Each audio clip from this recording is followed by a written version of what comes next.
Buenos días, bienvenidos a este sábado tan espectacular, lleno de sol. Con nosotros está Jairo Alfredo Bermúdez, bienvenido Jairo. Bueno, voy a hacer una pequeña presentación para quienes no conocen a Jairo. Jairo es profesor de las áreas de diseño y creatividad. Él se encuentra dentro de la categoría de investigador senior ante MinCiencias. Ha producido teoría e historia del diseño, además de muchas obras relacionadas con investigación y creación. Tiene un doctorado y postdoctorado en historia.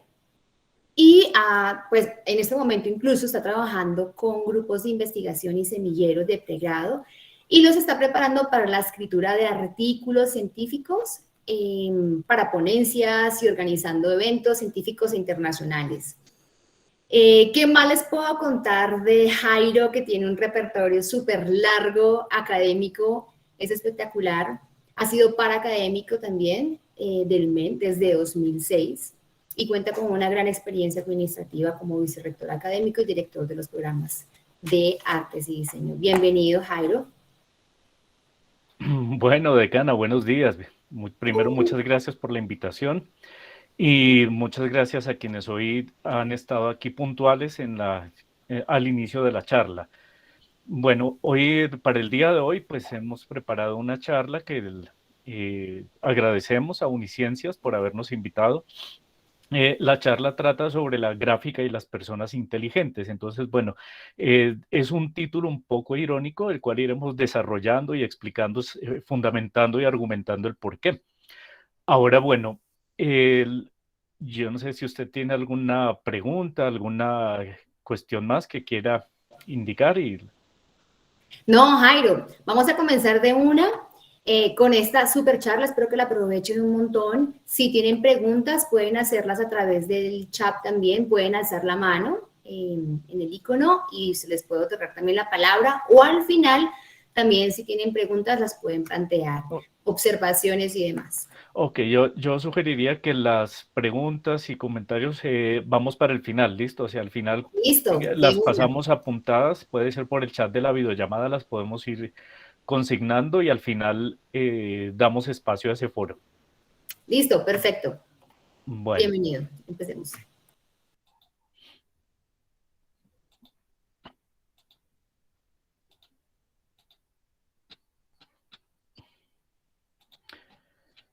Ok, bueno, por favor me confirma si ven mi pantalla. Sí, sí, lo estamos viendo. Listo, muy bien. Cualquier cuestión, por favor, me interrumpen y me lo indican. Bueno, Listo.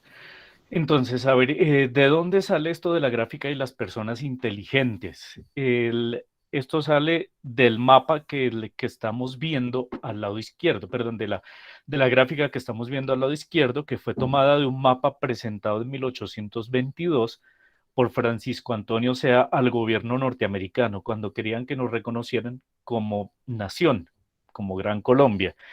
Y abajo, a ver, creo que hay abajo, espérate un segundo, que hay gente que me está indicando por WhatsApp que no puede entrar a la videollamada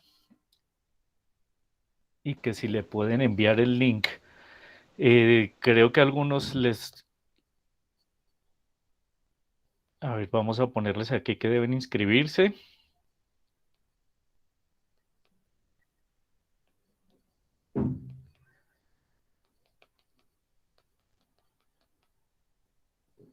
Un momento les ponemos acá.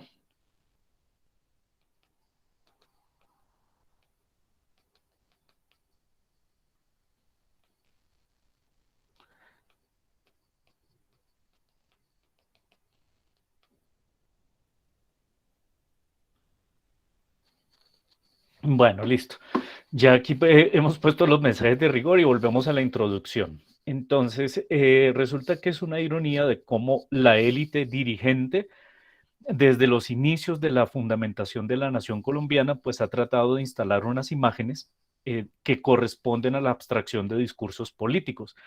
Esto siguiendo los lineamientos que se trazaron desde la Edad Media. ¿Listo? Resulta que en la Edad Media el, digamos, las élites dirigentes habían encontrado en los retablos del gótico y en las vidrieras del gótico la transmisión de imágenes a través de la luz para que las personas del popular comprendieran lo que no podían entender ni leyendo ni escribiendo. Entonces, bueno, al no poder leer ni escribir, estas personas, pues, lo que hacían era preguntar a las personas inteligentes de qué se trataban estas imágenes y las personas inteligentes firmaban así. Por eso la conferencia la hemos titulado así, Gráfica y Personas Inteligentes, porque esto está firmado no por un autor específico, ni siquiera es un anónimo, sino dice firmado, hecho por personas inteligentes. Y todos los mapas y gráficas hechas, producidas en Colombia durante el siglo XIX, las vamos a encontrar firmadas así. Y en la referencia de archivo aparecen firmado como personas inteligentes. Bueno, ya explicaré esta imagen más adelante, pero pues bueno, ahora viene la parte de la ficha técnica de la investigación. En la ficha técnica de la investigación corresponde a la empresa Poetopean Science Corp, que es una empresa que fundamos en 2017 con la coinvestigadora, la arquitecta Claudia Delgado, en la ciudad de Barranquilla. Nosotros hemos sido reconocidos como grupo en categoría A1 ante MinCiencias en la última medición y bueno, vamos a ver qué pasa en esta, a ver si lo podemos sostener. Uno de nuestros frutos de investigación es precisamente esta tesis que tuvo un curso de 5 años y este es una parte abstraído de. La primera vez que se presentó este aparte abstraído de fue en Panamá. La razón es porque en Panamá lo que se quiso fue explicar el por qué el istmo de Panamá, o sea, un país entero, aparece en nuestro escudo de armas. Es otra de las ironías que vamos a intentar explicar del por qué. Como que no hemos caído en cuenta que hay una serie de bases o etapas de símbolos colombianos que nunca han sido colombianos y otros que dejaron de serlo. Entonces, bueno, ¿quién construyó eso y cómo? La primera vez que lo presentamos, pues bueno, fue en Panamá y estamos esperando el escrito de esta publicación que por supuesto será suministrado a Uniciencias para que desde allí pues se haga la difusión respectiva. ¿En dónde comienza nuestro primer episodio? Nuestro primer episodio comienza en el siglo XVI, cuando inician los viajes de invasión desde Europa a América. El primer escudo de armas que se importa es este que vemos al lado izquierdo. Bueno, vamos a poner el puntero láser. Al lado izquierdo vemos el primer escudo que se trae a América, que es el que se le otorga a Cristóbal Colón, pero cuando regresa. ¿Qué significa? Las torres significan Castilla, recuerden que es el reino de Castilla, de la reina Isabel, y el león rampante, que es como el símbolo de Peyot, rampante quiere decir que el animalito está en posición de ataque. Este león de ataque es el símbolo de Aragón. Cuando existe ese matrimonio de los famosos reyes católicos, se unifica España, se unifica el idioma el castellano y por eso en los escudos de armas otorgados en adelante van a empezar a aparecer estos dos símbolos, que también van a estar presentes en los símbolos colombianos que iremos develando poco a poco. Abajo en el cuartel inferior, de acuerdo con la heráldica clásica, van a venir los islotes. Estos islotes son la adjudicación de las islas que llevó Colón en su diario, como Recuerden que él pensaba que él había llegado a Japón y que había llegado a Hong Kong y estaba buscando el territorio del Kan. Por eso cuando él se baja en Cuba, en Cuba él le pregunta a los indígenas, mire, ¿hacia dónde queda la tierra del Kan? Y los indígenas le contestaron Cubanacán, que en su idioma quería decir siga, siga. O sea, bienvenido, siga. Y Colón, pensando que le estaban diciendo que el Kan, Genghis Khan, gobernaba al interior de la isla de una forma muy inteligente, como una persona tan inteligente, de una vez van firmando el mapa. Bautizada la isla Cuba. Cuando para los indígenas, simplemente lo que significaba era Cubanacán, siga usted.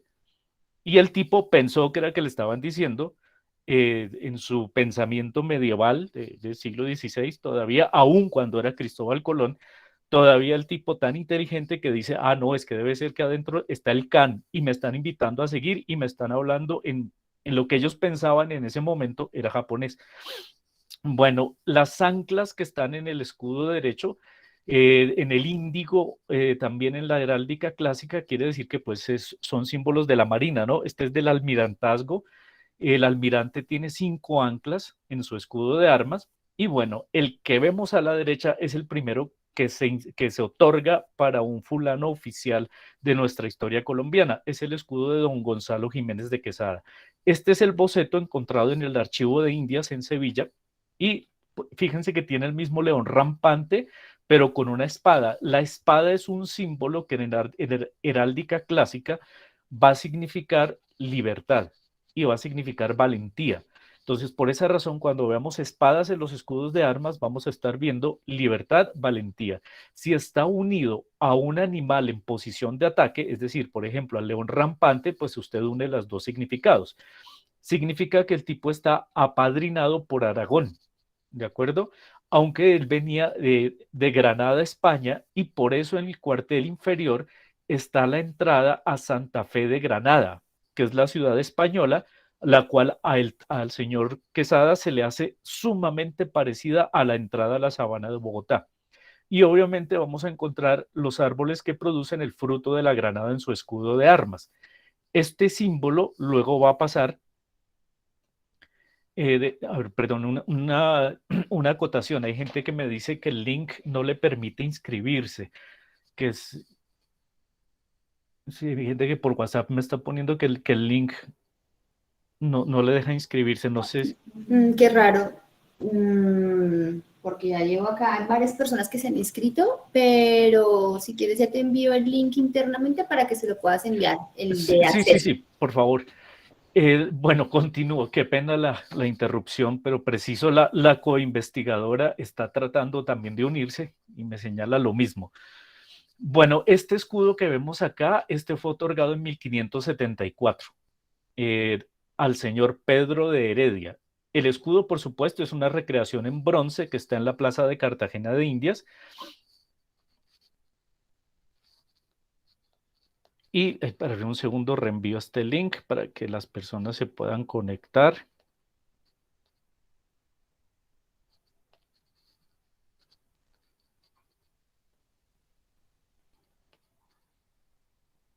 Listo, ya lo reenvío. Bueno, ahora sí esperemos que se puedan conectar. En el escudo de Pedro de Heredia vamos a encontrar las 5 torres que significan Castilla primero y segundo hay 2 torres que se adicionan por el título nobiliario que recibe Pedro de Heredia cuando regresa a España por la fundación de Cartagena. Ahora, a este elemento gráfico que adorna el escudo le vamos a llamar la orla. ¿Listo? La orla, con O-R-L-A-S. La orla es el adorno gráfico que van a tener los símbolos en la heráldica clásica y por lo general van a tener un copy en latín. En este caso, el pro legimen reminius mori mur vivimos significa si morimos por la ley y el rey vivimos.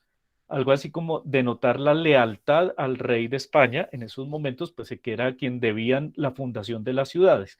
Y el yelmo supone que es el yelmo del mismísimo Pedro de Heredia. Ahora, al lado izquierdo vemos el escudo de Cartagena de Indias, el primero que oficialmente le otorga el rey español, o sea, por cédula real. De otra manera, no se otorgaban estas gráficas. Aquí vemos al rey español, el, perdón, el símbolo de los leones de Aragón, por tanto ya sabemos que fue el rey Fernando quien le otorga por cédula real este escudo oficial a Cartagena de Indias. Hoy por hoy también está, esto es una representación del siglo XX, puesta hecha en bronce también, que está en la plaza principal de Cartagena de Indias, y los leones rampantes sostienen una cruz en homenaje a la reina católica, la reina Isabel. La corona obviamente es del rey Fernando y arriba está el yelmo del conquistador, pero con la corona de la reina. El collar de perlas, ¿de acuerdo? Significa la presencia de la reina Isabel y está la armadura medieval también de Pedro de Heredia que se le otorga al escudo oficial de Cartagena de Indias. Bien, ahora vamos a ver lo que pensaban estos europeos invasores de las personas inteligentes. El primer mapa colombiano no lo hace un europeo, lo hace un cacique bautizado, castellanizado, ¿de acuerdo? Que era la costumbre. En el siglo XVI fue presentado en Madrid por el mismísimo cacique Diego de Torres, el cacique de Turmequé, o sea, un boyacense. Es dibujado a pluma, ¿sí? El original tiene 21 por 30 centímetros y en este mapa Diego de Turmequé le señala a los castellanos, bueno, a quienes llegan allí, pasan por la expedición de Gonzalo Suárez Rendón, les señala dónde están los sitios claves dibujaditos para poderles trazar la nación que él comanda, que en ese momento, pues esto era parte de Boyacá y alguna parte de Cundinamarca. Más abajo después, abajo de estas naciones, pues van a estar otros principados y otros saques que corresponden también a la gran nación de los muiscas. Obviamente esta era la parte norte. Y en este principado, especialmente este cacique de Turmequé, es el encargado de decirle a los españoles, mire, con gráficas se los cuento, aquí vivimos nosotros. Y es lo que ellos van a utilizar los europeos para fundar sus primeras ciudades. Bueno, otros escudos que se nos otorgan por cédula real, listo, en la historia de la historia gráfica de Colombia. El escudo de Santa Marta fue otorgado por cédula real en 1771, o sea, solo siglo XVIII, por eso no lo he referenciado de primeras. Antes fue otorgado por escudo de armas precisamente aquí, cuando se presenta la fundación de la ciudad de Tunja. Gonzalo Suárez Rendón va a obtener después, pero la funda Gonzalo Suárez Rendón y después en 1625, pero 1537, se otorga por el rey Carlos V el escudo real de armas de España a Tunja y el título de muy noble y muy leal. Ahora, este escudo, ¿qué significa? Ya voy a explicar ambos. Obviamente arriba vamos a ver la corona unificada de los reyes católicos, ya que es un reino cristiano. Está el escudo del león rampante, que ya les había dicho que es Aragón, las torres de Castilla, abajo la flor de Granada, que significa que estábamos en el país Nueva Granada. La razón por la cual fuimos bautizados Nueva Granada fue porque a don Gonzalo Jiménez de Quesada la entrada a Bogotá o a Bacatá se le hizo muy parecida a Santa Fe, Granada. Entonces nos bautizó Santa Fe de Bogotá. Y el símbolo que nos ha puesto, listo, el símbolo que nos ha puesto es una flor de Granada. Perdón que hay gente que me sigue pidiendo el link. Voy a hacer una pequeña pausa para reenviar el link de la grabación de la charla. Un segundín.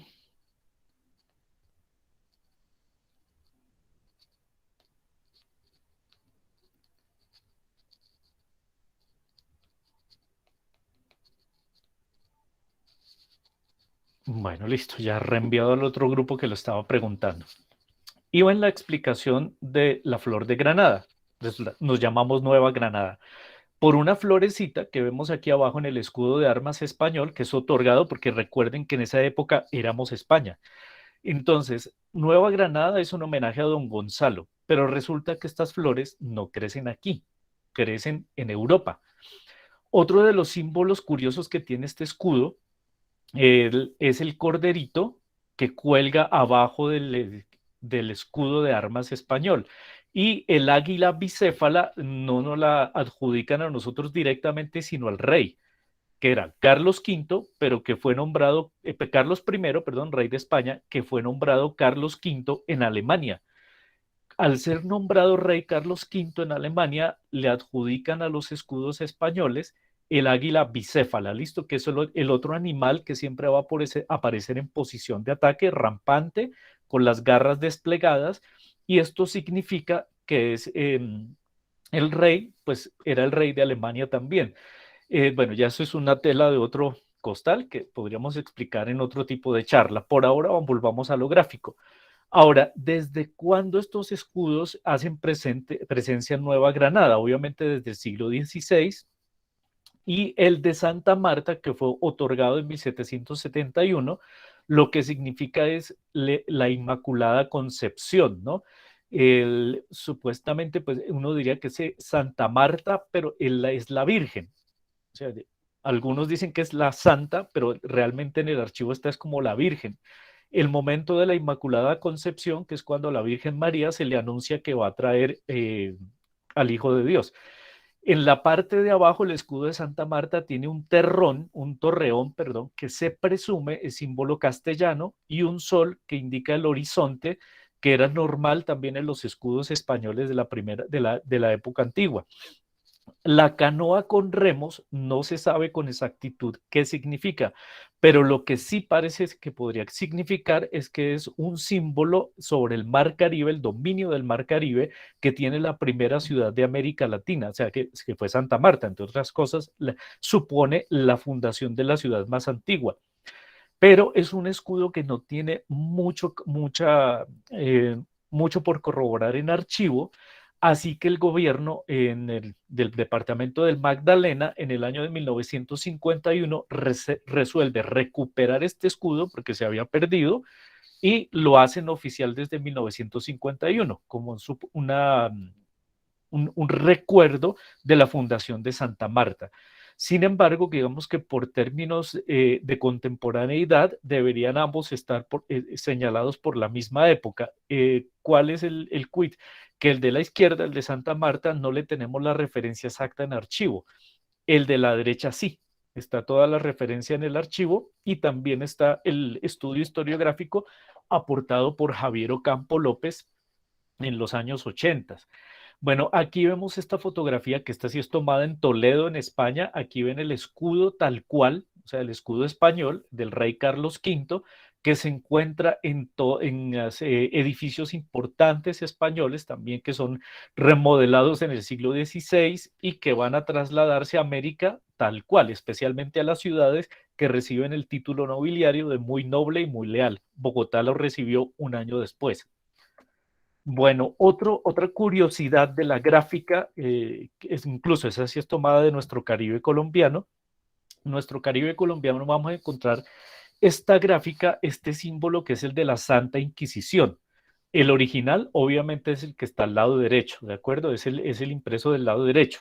El símbolo de la Santa Inquisición, que se impuso en Cartagena de Indias en el siglo XVIII, fue una etapa de inquisitoria muy corta relativamente si la comparamos con lo que fue la Inquisición europea. Eh, Se sabe de muy pocos casos, apenas creo que son pocos los casos de acusaciones y de gente que soportó castigos y penurias, y en su mayoría, al parecer, según el historiador cartagenero Alfonso Múnera, en su mayoría los acusados fueron judíos que eran grandes potentados de Cartagena de Indias. Pues recordemos que Cartagena en estos momentos, siglo XVIII, fue una joya de la corona española, por así decirlo, porque era el centro comercial y cosmopolita de la colonia. Ahora, este símbolo es una mera curiosidad que se ha cruzado en la investigación, pero también del siglo XVI tenemos del Caribe colombiano otro escudo que los momposinos aducen fue adjudicado en 1561 por cédula real. Ahora, ¿qué significan estos símbolos? Y aquí empiezan a aparecer unas iconografías de la moral griega, que tienen trazabilidad hasta la Grecia del siglo IV, que fueron compilados en el siglo XIII por Alquiato y fueron publicados en España el siglo XIV, traducidos al castellano como iconografía por los monjes españoles. Cuando eso pasa a América, y obviamente viene con las cédulas que instalan los escudos aquí a América, que nos da el rey español como provincia del imperio, a Mompox se le otorga este, ¿no? Que pues bueno, digamos que ese es el que los historiadores momposinos explican, y aquí esta fotografía es tomada de la Casa de la Cultura en Mompox, in situ. El cuadro es un anónimo, no tiene fecha, pero por la técnica pareciera que es siglo XX, o sea, y el marco pues lo hace lucir más antiguo. No obstante, vamos a explicarlo. Los símbolos de la iconografía de la moral griega, el primero que aparece es la justicia, ¿no? La dama de la justicia, o en Roma, después que pasa a ser la Justus Libertus, es la dama que representa la moral, la feminidad, la equidad, sobre todo la justicia de las personas y el equilibrio entre la parte oscura y la luz. También está de la moral griega tomada la prudencia, que es una chica, es una alegoría, ¿sí?, greco-romana, que va a aparecer con una serpiente en el brazo izquierdo enrollada, que significa la prudencia, indicando cuidado, no te acerques. Y va a tener también ser portadora de una llama de fuego. Está la palmera de Sinoble o de Sinoble, que es característica de la zona, la cruz en referencia que es una ciudad católica, también fundada para los reyes, y el champán, que también va a tener una historia especial en el río Magdalena. Obviamente en el escudo de Mompox está el río Magdalena por la siguiente razón. En su momento, Mompox fue la ciudad más importante en las riberas del río Magdalena. Fueron los dueños del comercio durante buena parte del siglo XVII y XVIII, e incluso en el siglo XIX, con las campañas de invasión españolas por la Reconquista. Mompox es una de las joyas que hay que recuperar en la Reconquista. Hay que quitarse las manos de los patriotas. La razón: desde este sitio estratégico se controlaba gran parte del comercio neogranadino, pero era un punto de unión entre las élites del interior del país, las élites santafereñas, blancas, y las élites de Cartagena. O sea, los intermediarios en su momento, por así decirlo, fueron los momposinos. Pero cuando tuvieron que tomar partido, que entre otras cosas fueron la primera independencia oficial de todos los cabildos de 1810, pues ellos aparecen como los primeros. Cuando ellos tienen que tomar partido ante la Reconquista, algunos, como aquí estaba sentado una élite nobiliaria, algunos se quedan y reciben con honores a Pablo Morillo. Otros migran a Bogotá y esperan el momento ideal para regresar y emprender también las grandes batallas que permiten posteriormente la independencia colombiana. Es decir, Mompox siempre fue una joya, un sitio clave estratégico en siglos XVI, XVII, XVIII y XIX. Después de la independencia, infortunadamente, comienza a perder ese gran valor, porque todos los hacendados que estaban allá sentados fueron perdiendo poderío comercial frente a las ciudades que desde el interior comienzan a adquirir poderíos, que es lo que normalmente los historiadores costeños pues siempre señalan. Bueno, hablemos un poco de los champáns, que realmente son las bogas. ¿Listo? Las bogas del río Magdalena tienen la siguiente historia, que aparece gráficamente también referenciada en el costumbrismo colombiano del siglo XIX. Arriba a la izquierda, bueno, de esta hablemos de último, arriba abajo, a la izquierda abajo, perdón, a la izquierda abajo, está una boga donde hay africanos remando, y dentro de la boga, ¿qué es esto? ¿Listo? La boga es esto. Tiene un toldo para que los blancos no se asoleen. Afuera están los africanos remando para transportarlos por el río Magdalena. Esta ilustración es hecha por Molien en 1823. Y él también, el francés, escribe en su diario cómo los africanos se mueren de enfermedades y de desgaste físico aquí en las bogas, y cómo los blancos hacían apuestas y les ofrecían dinero a los africanos, a los afrodescendientes, para que estos esclavos se tiraran al río Magdalena a tener batallas contra los cocodrilos que existían en el río Magdalena en ese entonces, contra jaguares y contra otra serie de bestias salvajes que aún existían en el río Magdalena. También a estos esclavos se les atribuía la gran capacidad de resistir mucho remando en los transportes. Aquí ustedes ven la élite blanca dentro de la boga, que es la que es transportada por los esclavos a través del río Magdalena. Estos esclavos africanos reemplazaron a los esclavos indígenas. Digámoslo así, no fue una culpabilidad, sino fue una casualidad. Fray Bartolomé de las Casas le escribe un agravio al rey de España indicándole que los indígenas estaban muriendo de enfermedades y por desgaste que la élite blanca, pues los españoles, estaban desgastando a los indígenas y los indígenas empezaron a acabar, se empezó a acabar la mano de obra, especialmente en las minas de Muso y en las bogas. Entonces el rey de España pues dice, no, sencillo, comencemos a exportar esclavos africanos y Cartagena empieza a ser una gran cosmopolita que además de ser acopio de los tesoros que se llevaban desde el Potosí por el sur, es un acopio de las cargas de africanos que venían desde La Habana y que traían desde costas africanas. Es decir, Cartagena se vuelve un punto de comercio tan importante que estos afrodescendientes esclavos son parte de una mercancía, obviamente pues es algo inhumano, pero en su época era una mercancía, instala, ¿no? Como material de comercio. Arriba a la izquierda, ahora sí, vemos una ilustración hecha por Carlos Safray en el siglo XIX, hacia 1870, en un texto que se llama la imagen pintoresca de Colombia. Además, fíjense el título, la imagen pintoresca. Aquí Carlos Safray o Charles Safray narra que los negritos se botaban al agua en el río Magdalena, en bocas de ceniza, y también en las costas frente a Santa Marta, y la élite blanca les daba dinero para que los niños, este es un niño, los niños nadando huyeran de los grandes tiburones.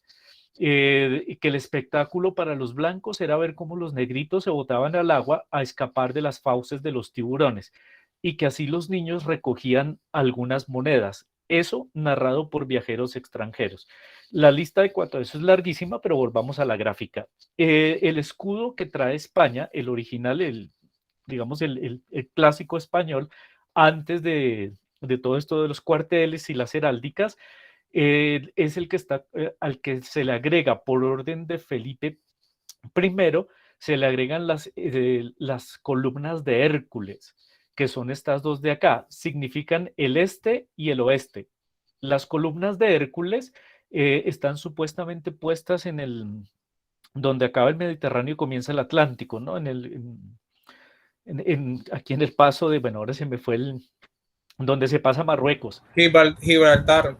Miles de gracias. Simboliza el paso por Gibraltar y de allí hay un mundo nuevo y un mundo antiguo. Están los dos mundos, antiguo y nuevo, que hacen parte de ese símbolo, de ese escudo español por orden de Felipe I.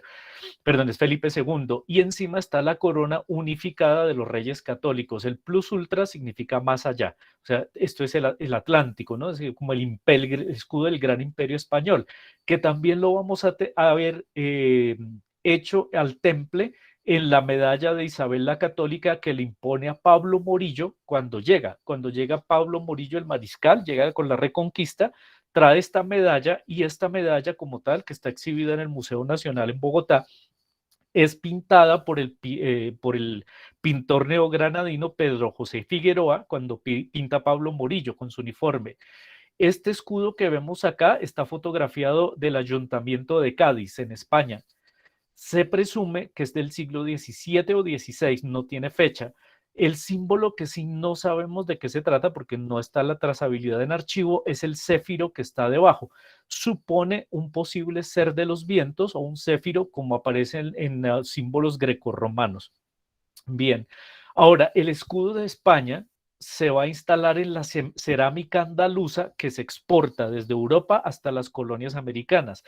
Este es el más famoso, que pues aquí está la famosa fábula, el mito fundacional de la nación, que se acuerda por la élite blanca de 1910, cuando se centraliza el gobierno en Bogotá y por concurso los hermanos Arrubla ganan la escritura de la historia de Colombia.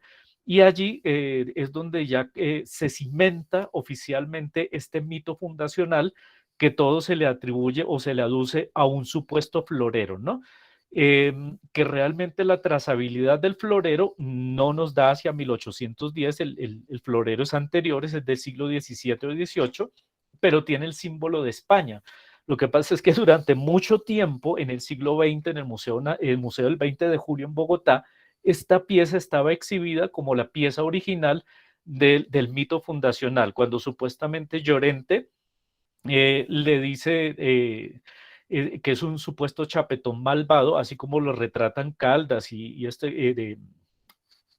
creo que bueno, ya recuerda el nombre de los otros, que escriben los periódicos bogotanos de 1813, 1814, retratan a este chapetón, lo describen como un tipo vulgar y soez. Y ojo con este insulto, que supuestamente ellos van allá a pedirle el favor al chapetón, van a pedirle un favor que les preste un ramillete, no un florero, un ramillete, para adornar una mesa porque venía Antonio Villavicencio, que era otro español que venía de Quito, venía aquí a atender asuntos que tenían que ver con la representación nuestra en las Cortes de Cádiz, o sea, asuntos de política internacional. Y este señor que está en su tienda, donde hoy está el Museo del 20 de Julio, era un tipo proveniente del, él no era catalán, sino era del País Vasco, del País Vasco. Y en el norte de España, todavía hoy por hoy la gente habla así, ¿sí? Usted dice buenos días y la gente le puede responder, me cago en sus buenos días. ¿Ya? Así habla la gente, es el lenguaje cotidiano.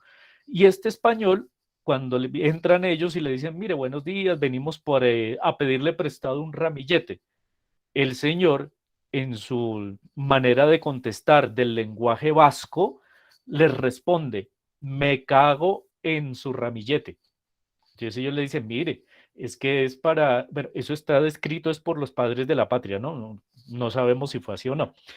Los valientes criollos le dicen al señor, mire, es que viene Antonio Villavicencio y queremos organizarle un homenaje. Y este chapetón le responde en su lenguaje vasco, me cago en Antonio Villavicencio. O sea, es decir, no los estaba insultando. Habla como habla un español, incluso de hoy por hoy. Pero después, estos caballeros, niños de la élite blanca, lo que hacen es instalar esta idea, que fue un insulto, que los insultó. Y entonces, que de la rabia rompieron un florero. Perdón, ellos no dicen florero, dicen es ramillete. Pero en 1910, en el texto de los hermanos Arrubla, ya aparece la palabra florero. ¿Sí? Obviamente durante todo el siglo XIX, ramillete va cambiando a florero. Y en el Museo del 20 de Julio, durante mucho tiempo, esta pieza se exhibió como el florero de Llorente. ¿Vale? Cuando realmente pues es algo que no corresponde. Y además es un mito, porque es una fundación de la primera nación que fracasó, entre otras cosas, según en los trabajos del cartagenero Alfonso Múnera, por nuestra propia élite blanca plagada de señoritos que estuvieron enfrentados entre centralismo y federalismo y que en vez de unirse, pues cuando regresaron los españoles estaban de pelea, en guerra civil. Tela de otro costal para otro tipo de conferencia. Sigamos con lo gráfico. Para esta época, cuando se traían los famosos floreros, ramilletes y adornos, encontramos la trazabilidad de estos vasos que, por así decirlo, podrían ser los antecesores de la identidad corporativa del diseño gráfico colombiano. Son del siglo XVIII. Ahora, ¿quién los tenía? Únicamente el virrey o alguna que otra persona de la élite blanca. Esto no lo tenía cualquiera, ¿no? Es cerámica sevillana y esto es costosísimo en el siglo XVIII. O sea, no cualquiera podía tener esto. Están datados de 1750 y otros de 1760. El de arriba está en el Museo del 20 de Julio, el de la derecha, el de la izquierda, el de la derecha, el que tiene una luz más amarillosa, que tiene el escudo de España, está en el Museo Nacional en Bogotá. El de aquí desde la izquierda es el retiro de este de aquí arriba, o sea, tiene la firma caligráfica de Carlos III, o sea, es como una especie de MOOC con identidad corporativa para portar el escudo y el símbolo de España, o sea, la nación puesta en un símbolo para identificar al personaje poderoso. En las calles de Bogotá y de muchas ciudades del Reino de Granada, estaba este escudo, por ejemplo, esta losa es original de 1700. Esta losa de acá, abajo a la derecha, aquí tienen el escudo de España y esa supuestamente estuvo en las paredes de alguna calle de Santa Fe de Bogotá. No sabemos en cuál, pero aquí dice estuvo en la número 66. Lo que no sabemos exactamente es en qué sitio de Bogotá, pero es una losa original de 1700 con el escudo de España. O sea, es decir, hay una primera instalación de imágenes que van a servir como cierta identidad corporativa para la élite que domina y que indica cuáles son los símbolos a seguir. La trazabilidad en trabajo de archivo, este lo encontramos en el Archivo de Indias en Sevilla, en España. Son las indicaciones, es como el manual gráfico, el manual de identidad de la época, por supuesto, presumimos que es del siglo XVIII, que incluso estuvo vigente por el seguimiento que le hicimos, es posible que estuviese vigente en Cartagena de Indias y en el Caribe colombiano en buena parte de los primeros 10 años del siglo XIX. Son las instrucciones de qué gráfica debe ir en el uniforme de los marineros. Esto vino desde España. Ahora, ¿dónde lo encontramos? Allá, ¿sí? En el Archivo de Indias en España. El primero, el número uno, está acá, el ancla que es la más sencilla, es simplemente se debe burlar en estambre, que indica que el marinero hace parte de la tripulación, está en la Armada Española. Si el ancla tiene dos espadas, quiere decir que ya este marinero ha tenido un entrenamiento especial y una experiencia previa en batalla, lo cual le da derecho a que las espadas vayan sobre el ancla, o sea, batallas marítimas. En el número 3, ¿cierto? Si el barco ya había participado en una campaña militar o en una acción distinguida o había defendido Cartagena de Indias o había servido en la Armada Española, todos los marineros del barco tenían derecho en su uniforme a portar este escudo adicional con el escudo de los reyes españoles. Ahora, el número 4, cuando tenía las espadas y la corona, quiere decir, vaya, es que el tipo, por lo que entendimos acá, lo que se alcanza a leer aquí en el archivo, lo que entendimos es que esto se le otorgaba con un grado de almirante segundo, es decir, el tipo era tan importante en la Armada que habían enfrentado galeones franceses, ingleses o piratas holandeses para defender Cartagena, que en su uniforme llevaba el segundo grado de almirante, o sea, pareciera que eso significaba. Bueno, hablando de los piratas, tenemos esta moneda que significa, es también una ironía y de un pequeño momento histórico que pudo haber sido diferente. De haber sido diferentes las cosas aquí, esta conferencia la estaríamos dando en inglés y estaríamos hablando de otra cosa. 1747, ¿sí? El almirante inglés Vernon invade Cartagena con una flota muy bien armada. Cartagena es defendida por Blas de Lezo, nuestro famoso Blas de Lezo, obviamente un español. El almirante Vernon da por ganada la batalla. Sí, claro, porque derrotaron Cartagena. Cartagena pues estaba prácticamente a merced de esta invasión.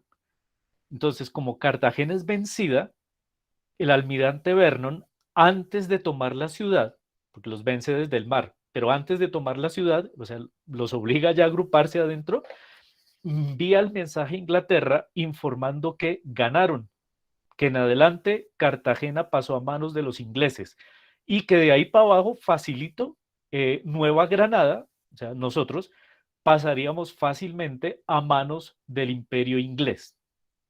Pero resulta que este señor se anticipó. En Londres mandaron a hacer estas medallas conmemorativas en las que supuestamente el almirante Vernon está subyugando y le está quitando la espada de capitán y de almirante se la está quitando, como era la costumbre en la armada, se la quita al almirante vencido, al defensor de Cartagena, a Blas de Lezo. Se mandan esas medallas conmemorativas por toda Europa sin tener en cuenta que cuando se tratan de bajar a Cartagena de Indias, se toman el agua dulce de los ríos y se enferman, ¿sí? Se enfermaron. Entonces resulta que con enfermedades los ingleses les dio diarrea, les dio malaria, supongo yo les habrá dado amibiasis, les habrá dado de todo. Mientras que a los cartageneros, a los españoles cartageneros, élite blanca, afrodescendientes, indígenas, demás, mestizos, no les pasaba nada, porque ya tenían aquí las defensas naturales. Los ingleses se enferman.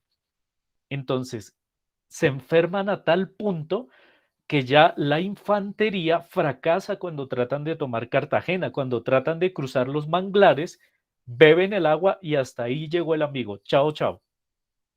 Por ende, Blas de Lezo, pues retoma el mar, espantan a los ingleses, se tienen que ir enfermos, que es lo que los historiadores de militares españoles no le perdonan a Alan Kidd, que fue quien propuso esa parte de la historia. Los historiadores españoles militares no le perdonan el haber descubierto que la gran batalla marítima, la más importante para los ingleses en el Caribe americano, la perdieron por enfermedades. Bueno, esa es la postura del historiador norteamericano Alan Kidd. Después de esta curiosidad, que ya saben, bueno, si hubiera sucedido otra cosa, posiblemente esta charla estaría siendo en inglés y otra sería el contenido. Bueno, nos erigimos en virreinato. ¿Qué quiere decir eso? El virreinato de la Nueva Granada es una emergencia que desde España se instala acá. Solamente habían dos virreinatos desde el siglo XVI y siglo XVII. El virreinato del sur, ¿listo? Que era el virreinato de la Plata, por el Tihuantinsuyo, el Perú, que era mucho más importante para los españoles por la extracción de la plata. Y esa plata se traía hasta Cartagena de Indias por tierra. Nosotros éramos simplemente un lugar de paso. Y tenía que, obviamente, había una élite en Bogotá, una élite blanca en Popayán, una élite blanca en Cali y una élite blanca en Quito. Quito era una capitanía de Nueva Granada. Cartagena tenía una élite blanca que, según el historiador cartagenero Alfonso Múnera, vivía de pelea con la élite blanca de Bogotá. Se acusaban entre sí por problemas de comercio y especialmente por problemas de comercio de la harina. Entonces, en España, cuando nos erigen en virreinato, obviamente le otorgan al virrey, lo mandan para acá, llega primero a Cartagena, se instala Cartagena, la élite blanca dice, fantástico, Cartagena va a ser la capital del virreinato de la Nueva Granada. El otro era el de México, ¿no? Que era el del norte. Y el virreinato de la Nueva Granada, nosotros teníamos el estado de Araguas y teníamos también parte de Nicaragua, hasta el sur de México. Era parte del virreinato neogranadino.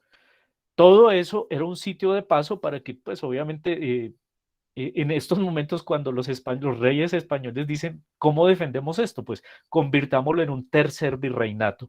Nos erigimos dos veces en virreinato. La razón de ser virreinato fue por estrategia militar. Y ahí vino una gran pelea de la élite cartagenera blanca, los niños bonitos de Cartagena y los niños bonitos de Bogotá. Estaban agarrados porque la capital, por lógica, o sea, por lógica y sentido común, debió ser Cartagena de Indias. Además, la murallaron cuando nos erigieron en virreinato. Reforzaron la construcción de las murallas, instalaron bastiones militares y reforzaron la construcción de barcos astilleros para guerra, de barcos militares. Cartagena, además, fue un centro constructor de astilleros. En el archivo encontramos planos de construcción de barcos cartageneros. Obviamente, en el archivo de Indias en España. Aquí en Cartagena no hemos podido hacer la rastreabilidad. Este mapa, ¿sí? Este mapa es de cómo nos veían los europeos en este momento. Este mapa está trazado por los holandeses. Cómo veían la Nueva Granada, cuando éramos virreinato. Y la capital, finalmente desde España dicen, no, pues la capital será Bogotá. Aquí, Santa Fe de Bogotá, en la mitad. La razón, tiene que haber un centro administrativo por geografía que recoja y regule lo que sucede en la capitanía de Caracas. Caracas era una capitanía del virreinato, que recoja y regule lo que sucede en la capitanía de Quito, para que podamos tener control de todas nuestras fronteras por este lado del mapa y hacia el Caribe y hacia el Pacífico, pues por lógica para ellos el centro era Bogotá. ¿Mm? El centro de acopio de mercancías y la joya de la corona era Cartagena. Ahora, por sentido común, la capital debió ser Cartagena. La élite blanca de Cartagena nunca le perdonó eso a los reyes, ni le perdonó eso a la élite blanca de Bogotá. Y las disputas aumentaron. Ahora, si observan en el mapa, todo esto de acá era parte del virreinato, incluso parte de las costas de Nicaragua. Ya les voy a contar cómo perdimos todo eso. Esto era Colombia, ¿ok? Si lo trajéramos al presente de una manera práctica, nuestro país era este mapa completo. Y el escudo que nos otorgan es para la capital, que fue el motivo de disgusto por esta gráfica, que es el águila ya no bicéfala, sino de una sola cabeza, porque es la capital del virreinato, por eso no es de dos cabezas, sino solamente de una, porque es el virrey. Y es el escudo de armas que se le otorga a Bogotá como capital del nuevo reino de Granada. Fíjense las florecitas de Granada, que ya les dije que no crecen aquí, sino que crecen es en España. Bueno, y según la cédula real, por las instrucciones de Carlos V, este era el escudo, así debieron haberlo dibujado. Pero en Colombia no hemos encontrado en ningún archivo ningún escudo que haya sido dibujado con estas instrucciones. ¿Cómo lo dibujaron? Así. Porque aquí no teníamos escuelas de artes ni teníamos mano de obra calificada, esa es la razón. Y parece ser que a nadie le importó mucho la calidad de estos escudos, que debieron haberse, la instrucción exacta debería haberse dibujado así. ¿Quién lo descubrió? Luis Felipe Uzcategui, y lo publicó en una Cromos del siglo XX, la revista Cromos de 1938, para la celebración en esos momentos de uno de los cumpleaños de Bogotá. Este señor Luis Felipe Uzcategui, historiador, dijo, mire, el escudo de armas realmente debería lucir así. Esto es según los lineamientos de la cédula real, con sus colores y tales. Pero resulta que lo dibujaron fue así. Así fue como lo encontramos nosotros en archivo. Bien. Ahora, por técnica de frottage, también se abstrajeron elementos de monedas antiguas por un sujeto del siglo XIX llamado Ezequiel Uricochea. Frottage es poner un papel, mantequilla o un pergamino encima de los metálicos y con un carboncillo o una sanguina, pues resaltar los relieves. ¿Listo? Y ahí queda dibujado. Este intelectual de 1848, bogotano, Ezequiel Uricochea, hizo una primera compilación de la historia heráldica, por así decirlo, colombiana. Y él cuenta, por ejemplo, cómo en la antigüedad, cuando fuimos colonia española, hay una serie de símbolos que aún intentaban mantener cuestiones indígenas, pero que obviamente fueron reemplazadas por la imagen del rey. Ahora, ¿qué encontramos de la imagen del rey? Después de que algunas ciudades no se les otorgó escudos por cédula real, algunas se lo auto-otorgaron e imprimieron monedas con ese escudo auto-otorgado por una cuestión de rebeldía, ¿no? Entre las élites blancas. Entonces, por ejemplo, en Honda, en la ciudad de Honda, se auto-otorgaron este escudo de águila bicéfala. O sea, para ellos no, nosotros de una cabeza no, de dos, tal cual como el escudo español. Pero esto es auto-otorgado, que también es otra curiosidad de esa gráfica colombiana. Bueno, los españoles, según el historiador cartagenero Alfonso Múnera, tenían 4 castas para resolver sus comunicaciones gráficas con nosotros, con la gente del común. La primera casta, ¿listo? La primera casta era la élite blanca, los dirigentes. La segunda casta eran los mestizos. La segunda casta eran los indígenas y la tercera, perdón, los indígenas, y la cuarta y la menos importante para los españoles eran los africanos. Entonces era como las 4 castas, ¿no? Una importante y la última saber la menor. Bueno, para comunicarse en términos de notaría, en archivo vamos a encontrar 4 tipos de sellos. Fueron muy prácticos. El primero es para comunicaciones de ventas y negocios entre la élite blanca. El tipo de escudo del segundo sello, que vemos acá, que es prácticamente lo mismo, es para comunicaciones que se utilizaban o para sellar papel de negocios de temas, ¿cómo es que se llama esto? De derecho, de notariales. El tercer tipo de escudo era para negocios entre mestizos y las castas inferiores, para comprar títulos. Y el de acá era única y exclusivamente para los negocios de la élite blanca de comercio exterior o negocios entre las élites del nuevo reino de Granada. Luego, en los símbolos colombianos, cuando encontramos por primera vez la aparición de rasgos indígenas en los símbolos nuestros. En la Constitución de Cartagena de Indias aparece, bueno, en 1812, por primera vez en esta tapa que imprime Diego Espinosa de los Monteros, es impresa en Cartagena, aquí ven la tapa original de la Constitución, y está la India Catalina con un cárcax que tiene flechas. Hay una paloma que podría significar el Espíritu Santo en esos momentos, que está bajando a bendecir la flor de Granada, ¿listo? La flor de Granada que está en la mano de la India Catalina, que tiene plumas. Las plumas en la India significan América. Debajo de la India Catalina hay unas cadenas rotas que significan la libertad de Cartagena. Aquí arriba ven supuestamente las fortificaciones de Cartagena y este es el convento del Cerro de la Popa, aquí al lado. Bueno, la palmera con cocos significa también América, ¿no? También es parte de las iconografías tradicionales, según los libros de iconografía trazados en el siglo XVI, perdón, europeos. Ahora, Cartagena se erige en estado, 1812, y otra curiosidad de los escudos colombianos. Este no prosperó, porque no se alcanzaron a erigir en estado. Pero cuando se dio el cabildo en Santa Fe de Bogotá en 1810, provisionalmente la capital se trasladó a Funza. Funza, sí, a Funza, como lo oye. Y en Funza se firmó este escudo de armas, tiene la firma de 17 indígenas, incluida la del cacique, que Funza era un centro importante para los españoles blancos. Ahora, ¿cómo integraron a los indígenas a estos símbolos? Según la tesis de Hans König, hay unos elementos movilizadores que los vamos a ver en estos escudos. Por ejemplo, aquí están las flechas que significan la firma de los indígenas en el acta del cabildo que se celebró en Funza. Está el escudo con las letras que significa la fidelidad a Fernando VII, o sea, es decir, nos independizamos, pero seguimos siendo fieles al rey. La razón, Fernando VII en esos momentos estaba preso por Napoleón, o sea, un rollo de no creer.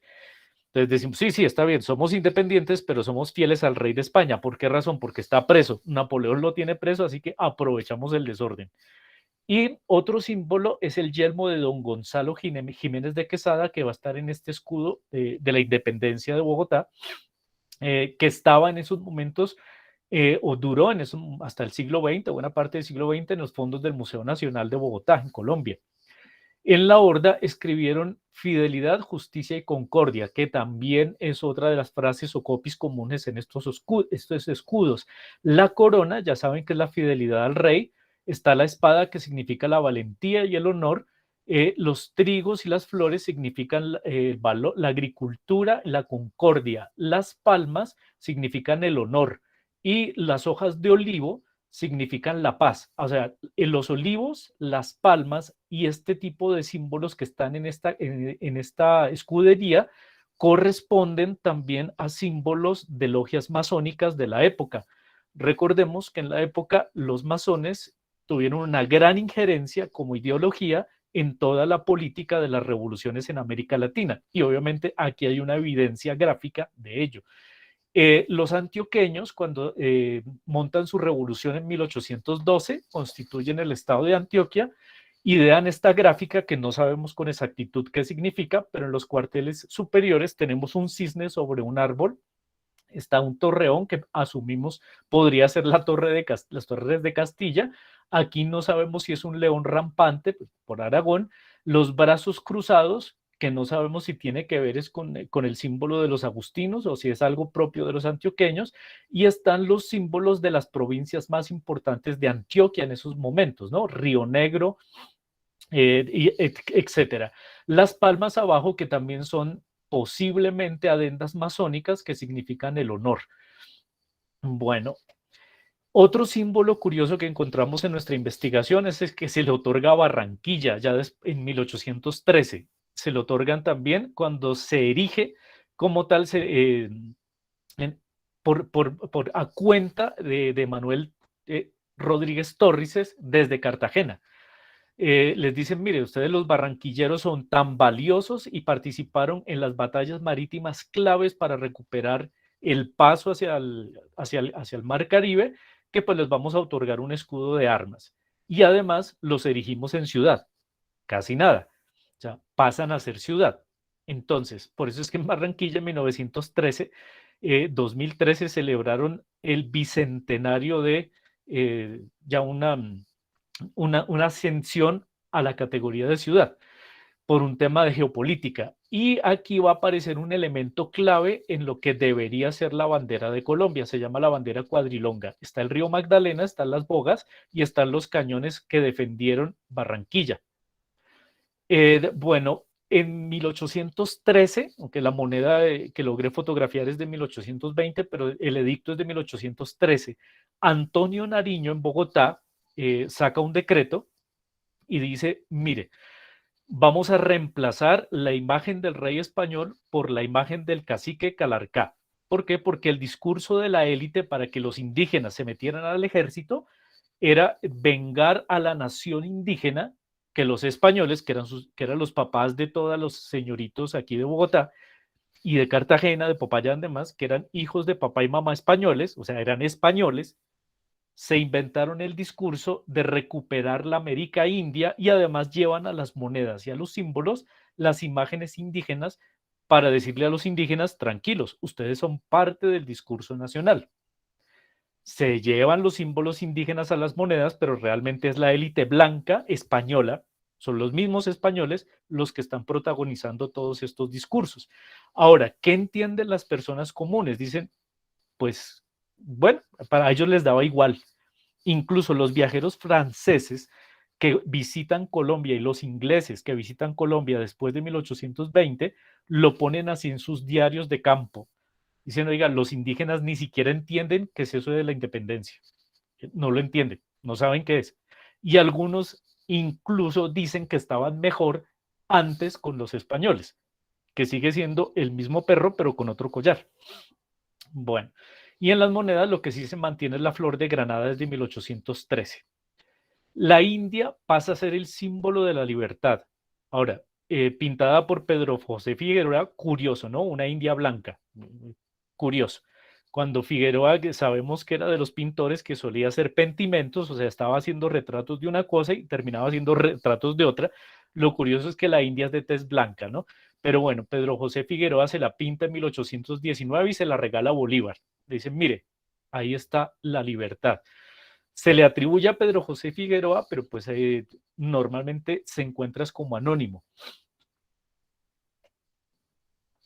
Ahora, este sello es el de la Constitución del Estado de Cundinamarca y que va a tener un águila de una cabeza según las instrucciones que les mostré del escudo del nuevo reino de Granada. Después de la independencia, esto es de 1814, funciona hasta 1815 y va a aparecer este símbolo de arriba, el gorrito frigio. ¿Sí? Este es un gorrito que le daban a los esclavos griegos que eran libertos, lo acogen los romanos también para ponerle en la cabeza a los esclavos que eran liberados. Luego, durante la Revolución Francesa, este gorrito colorado se convierte en símbolo de la libertad y pasa a América tal cual. ¿Listo? Bueno, en 1815 nos llamamos las provincias de la República de la Nueva Granada. Y Pablo Morillo, cuando viene y recupera el territorio, le manda una carta al rey español y le dice, mire, pero horrorizado el tipo, le dice, mire lo que han hecho estos criollos, o sea, estos traidores, porque además eran españoles, ¿no? Entendamos eso. Los autores de todo esto fueron los mismos españoles. Bueno, Pablo Morillo, horrorizado, manda una carta al rey diciendo, mire lo que hacen estos traidores. El águila imperial es reemplazada por un cóndor. Obviamente el cóndor representa el poderío de los Andes. Por eso los criollos quitan el águila imperial y dicen, no, pues nosotros nos representa es el cóndor. Aquí al lado izquierdo está el Cotopaxi. Y usted dirá, ¿y qué hace el Cotopaxi acá? Ya les dije, Quito era una capitanía del virreinato. Por tanto, el volcán del Cotopaxi también estaba dentro del escudo. En la mitad está la flor de Granada, la orla interior tiene flores de Granada, en homenaje al nuevo reino de Granada, flores que no crecen acá. Aquí, curiosamente, miren, esta es una curiosidad, está dibujado el salto del Tequendama como símbolo del escudo oficial de la República de la Nueva Granada. Y al lado izquierdo está el Istmo de Panamá, ¿no? Aquí al lado derecho lo ven en color, este es el que está en archivo, está el que acompaña el escrito de Pablo Morillo, el que él manda al rey, y está la bandera que había sido idea de Francisco de Miranda, por si a alguien le aterra la idea de que, hago un paréntesis, si a alguien todavía le aterra la idea de que nos vamos a volver Venezuela, le cuento algo, la bandera nuestra es una bandera venezolana, ahí lo tiene.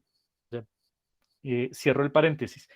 ¿Por qué razón Francisco de Miranda, por ser venezolano, ideólogo de las grandes revoluciones latinoamericanas, gran amigo de Simón Bolívar, concerta con Bolívar esta idea? Dicen, oiga, la bandera de España no puede seguir siendo la bandera de lo que vamos nosotros a buscar como territorio independiente. ¿Qué es lo que va a hacer entonces? ¿Cómo la vamos a significar? Bolívar le dice, mire, primero, antes de que acojamos esa bandera, tengámosla ahí quietecita, listo, porque la bandera se aprueba desde 1813, perdón, desde 1806, ondea en el Pacífico, pero Bolívar dice, yo necesito meter la gente más violenta a mi ejército, y otro oficial venezolano le dice, yo me uno a su ejército, sí, solo sí, nos deja matar españoles para vengarnos de lo que nos hizo Pablo Morillo. Ejemplo, cortar orejas y ponerlas en los sombreros cordobeses, entonces vamos a hacerle lo mismo, vamos a mutilarlos, español que veamos lo vamos a matar. Si nos deja hacer eso, entonces nos metemos al ejército, si no, no. Bolívar pues accede y dice, está bien, ¿cómo lo quieren? No, señor, pues la bandera se va a llamar la bandera de la guerra a muerte. Y esta bandera fue la del Ejército Libertador cuando se firma ese decreto. Después se acoge esta bandera, que es la bandera cartagenera del estado, que fue del estado de Bolívar, que hoy por hoy es la bandera del Caribe colombiano y que por historiografía debería ser nuestra bandera. La razón, está el amarillo y rojo, que es la bandera de España, y está originalmente para ellos en la época a esto le decían azur, o sea, A-Z-U-R, que realmente es como un verde, pero para los creadores de estas banderas esto era de color azul. Bien. Francisco de Miranda idea esta bandera. Esta bandera es la primera idea del boceto que encontramos en el Archivo Histórico de Bogotá. Dice, mire, la bandera de España es amarillo y rojo. Entonces necesitamos una franja de color azul, ¿sí? Que parece más verde, pero es un azul, que significa el Océano Atlántico. Ahora, ¿qué significa la bandera realmente? El amarillo y el rojo son la bandera de España, la vemos aquí abajo, ¿listo? Es la bandera de España. Y Francisco de Miranda, venezolano, para Venezuela, diseña esta bandera. Significa, el amarillo es España, ese significado que él le da, que es la mamá. El azul es el océano Atlántico que separa a la mamá y a la hija, que es Venezuela. Por eso va en rojo. ¿Listo? Y es venezolana. Hay historiadores que dicen que Francisco de Miranda la diseñó muy parecida a la bandera rusa por un favor que le debía a Catalina de Prusia cuando estuvo refugiado en Rusia. Por eso se parece mucho a la bandera. Dicen que Francisco de Miranda lo que hizo fue un homenaje a Catalina de Prusia. Y él dijo, bueno, en vez del blanco, pues yo voy a poner el amarillo porque eso es España. pero realmente el significado original, recordemos, es España, Océano Atlántico y Venezuela, por si todavía les queda dudas. Bueno, cuando se parte la Gran Colombia, pues ya les voy a explicar por qué razón los tres países quedamos con la misma bandera y por qué a nadie se le ocurrió en algún momento, oiga, pues hagamos nuestra propia bandera, que insisto, podría tranquilamente ser esta, pero bueno. Cuando se van para Estados Unidos y para Inglaterra, se llevan dos mapas firmados por personas inteligentes. Uno es el de Francisco Antonio Sea y el otro, bueno, el otro también es de él, pero se los llevan para Estados Unidos y otro para Londres. ¿Para qué? Para que las potencias nos reconozcan como nueva nación, como la Gran Colombia. Este fue el escudo oficial de la Gran Colombia, ahí tienen los años, y fíjense los símbolos que hacen las personas inteligentes, ¿no? Un Zeus, que además es un símbolo griego, greco-romano, que representa el río Orinoco, la vertiente más importante de Venezuela.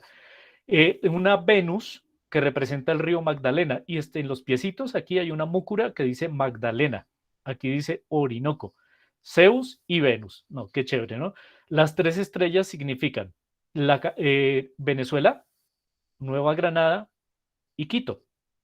A los ecuatorianos los metieron de chévere, a ellos ni les preguntaron, de una vez los incluyeron ya, metidos dentro del nuevo país. Y ellos todavía estaban en otro cuento. El caballo, listo, les cuento, el caballo es un símbolo del ejército santanderiano, o sea, el símbolo de Francisco de Paula Santander cuando une los ejércitos en los llanos venezolanos y emprende el apoyo a Bolívar en la gran campaña admirable que viene desde los llanos venezolanos, atraviesan los Andes y le llegan por detrás a los realistas para lograr el sello finalmente en la batalla de Boyacá. Bueno, harina de otro costal. La espada que está rota, fíjese, es la valentía, pero está rota porque ya hay independencia, ¿no? O sea, es una nueva nación y está el cóndor.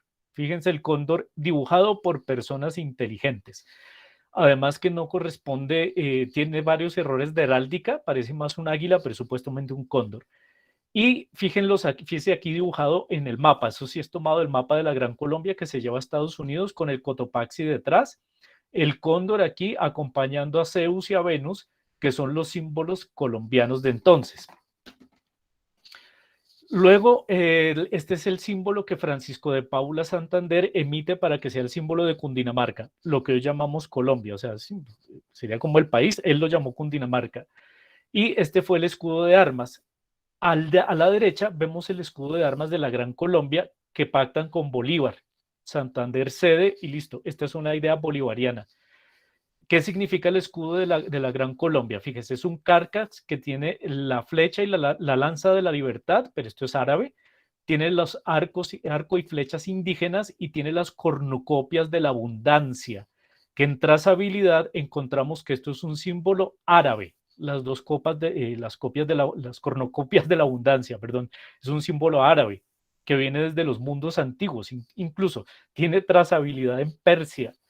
Bien, en la foto de aquí arriba, la que estoy señalando, es el cinturón, es la villa del cinturón del general Santander que él la manda a hacer en Europa. Estas son las monedas hechas en la seca de Popayán, que tienen el escudo de la Gran Colombia, que circulan durante todo lo que duró la Gran Colombia.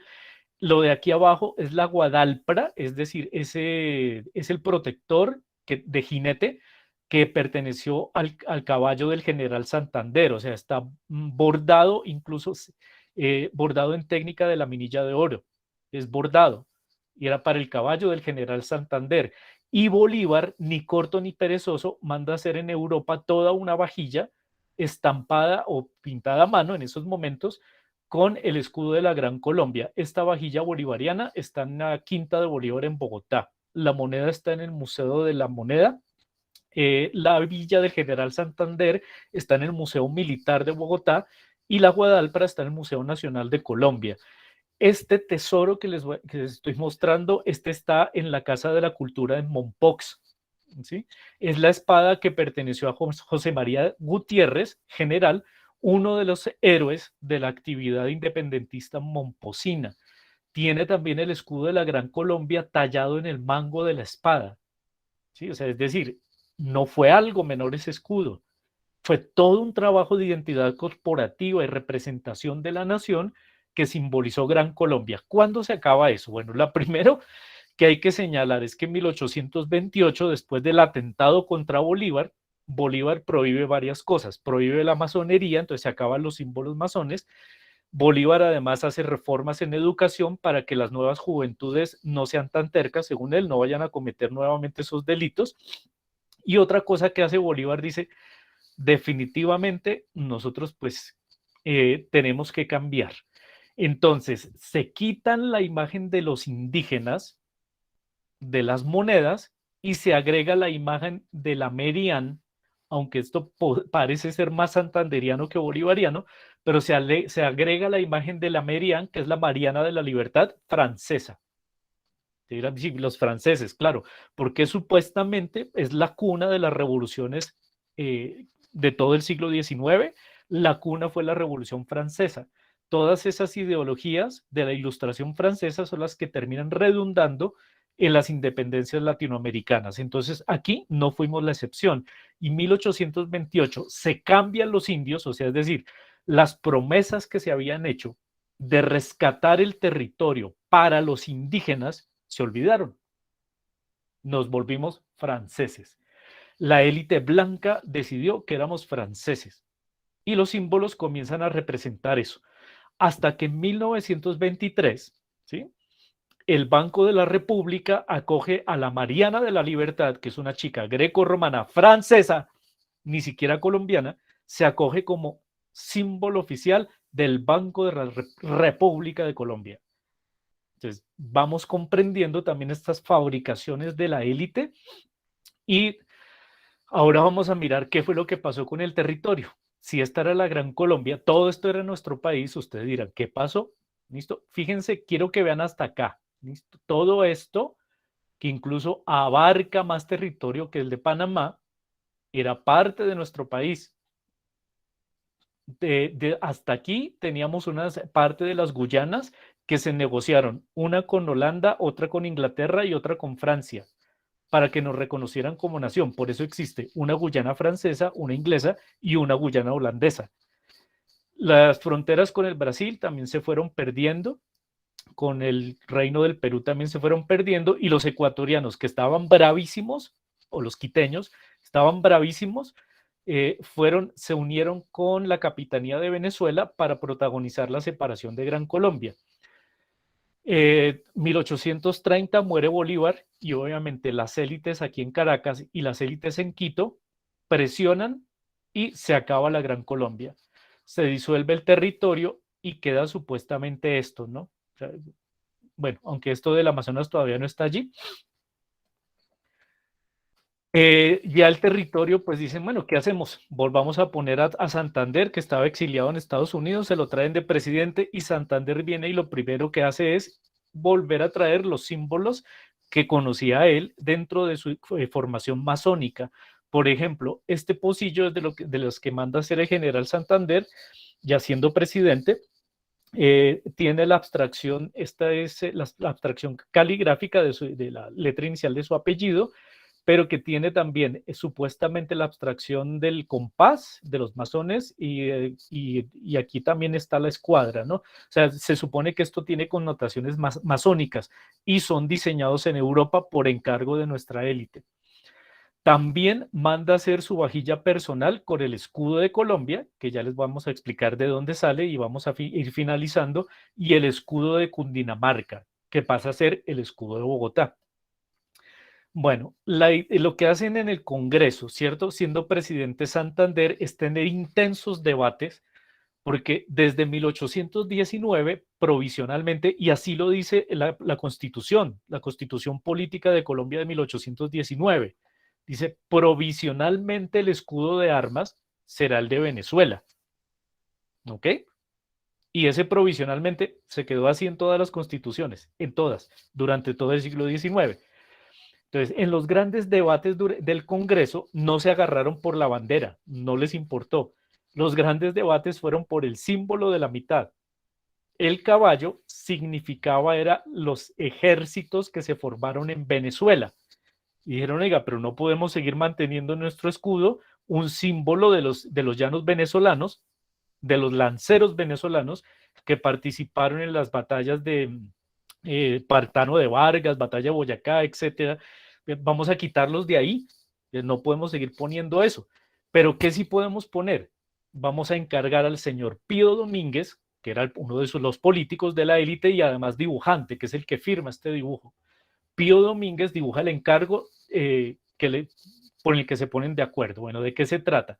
Un cóndor, ¿listo? Un cóndor que sostiene una orla y una corona de olivos, como se le ponía a los césares romanos, que significa la gloria de Roma, pero en este caso la gloria de la nueva república de la Nueva Granada. Al lado izquierdo a esta chica que ya la vimos en el escudo de Mompox, que se llama la Dama de la Libertad o la Justicius, y aquí a este lado vamos a ver la dama perdón, esta es la justicia, la Justius, y aquí a este lado vamos a ver la chica grecorromana, que significa la libertad, ¿okay? Libertad y justicia. Ese era el escudo original. Las cornucopias de la abundancia que se mantienen se toman del escudo de la Gran Colombia, que ya les he dicho que son símbolo árabe. La flor de Granada, que es una florecita que no crece en Colombia, sino que crece en España. El caballo, bueno, ya les voy a mostrar por qué lo quitaron. Y el istmo. El istmo es Panamá, o sea, el istmo no es nuestro. Esto es un país que se llama Panamá, desde 1903. Punto. Después de los intensos debates, el Congreso aprueba este escudo como el oficial de la República de la Nueva Granada, 1834. Las dos chicas grecorromanas se abstraen del pabellón de armas y se convierten en las palabras la libertad y el orden, ¿no? Que también habría que preguntar un poco si la élite que ha gobernado desde hace 200 años ha cumplido con esto. Hay que preguntar un poco si realmente las cornucopias de la abundancia, que son árabes de origen persa, nos corresponden. Habría que indagar si el gorrito colorado, que se parece al gorro de Papá Pitufo, nos corresponde o realmente es un capricho de la élite blanca de los años 30 en el siglo XIX. Y todavía algo que, por ejemplo, en Panamá causó mucho asombro cuando se presentó esta investigación, es que desde 1903 parece que nadie se ha dado cuenta que esto no es nuestro. Esto es un país diferente que se llama Panamá, es una república. Y todavía nuestro escudo de armas aparece como parte de nuestros símbolos, ¿no? Es también algo como de cuestionar. Ahora, provisionalmente, estos tipos dijeron también cuando aprueban este escudo, y ahí está en la Constitución, lo pueden verificar, provisionalmente se acoge el escudo de armas de Venezuela. O sea, los venezolanos se separaron, los ecuatorianos se separaron y mantuvimos el escudo de armas de Venezuela. La razón, España, el Océano Atlántico y Venezuela. Pero no podíamos echarle ese cuento a nuestros niños, ni podían echarnos ese cuento a todos los demás. ¿Qué cuento nos echaron? Los tesoros. El amarillo significa los tesoros, Pepito. El azul significa la riqueza hídrica y los mares de Colombia. Y el rojo significa la sangre que derramaron los patriotas por las batallas de la independencia. ¿Estamos? Ese fue el cuento que nos fabricaron, además del cuento que nos fabricaron del famoso florero y bueno, varias otras cosas que hemos tratado de traducir en este tema iconográfico el día de hoy. Las evoluciones que tuvo el escudo, que no siempre fue el mismo, hasta que se volvió a retomar, ya les muestro.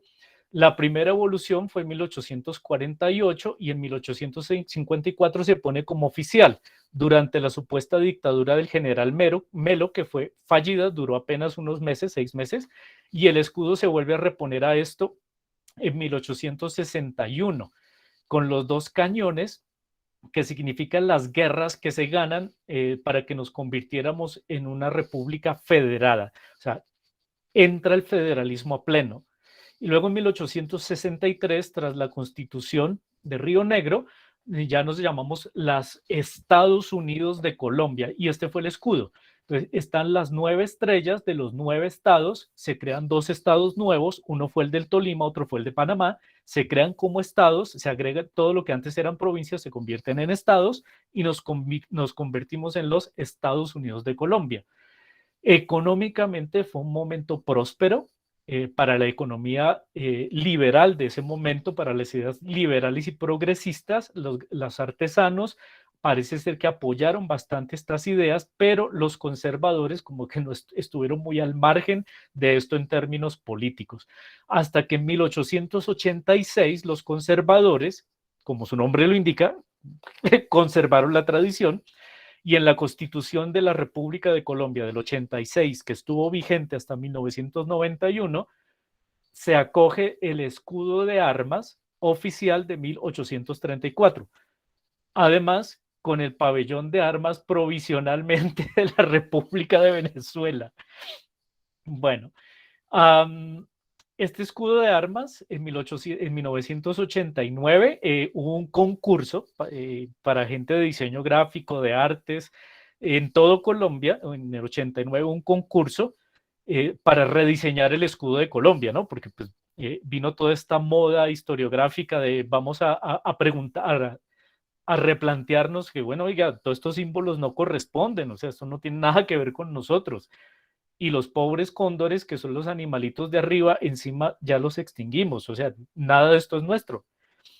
Entonces, se hizo un concurso para rediseñar el escudo de Colombia en el año 89, siglo XX, y se lo ganó David Consuegra. Y fíjense, una de las personas inteligentes, obviamente admiro mucho al maestro David Consuegra y respeto mucho su memoria, pero aquí yo sí, como historiador, tengo que cuestionar profundamente. ¿Se imaginan ustedes la millonada de propuestas gráficas que llegaron de todo el país, de facultades de artes, de diseño, demás? Y la que ganó fue esta. No sé si simplemente es porque tenía la firma del maestro David Consuegra o si simplemente es porque la élite de ese momento requería conservar esta tradición.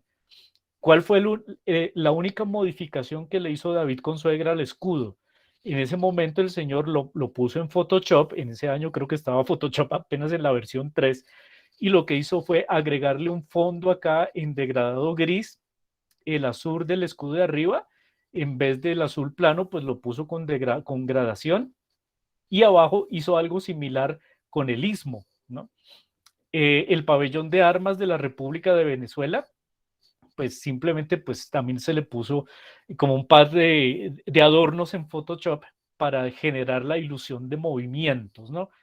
Entonces, bueno, libertad y orden, habría que preguntar a ver qué, y fíjense el cóndor, ¿no?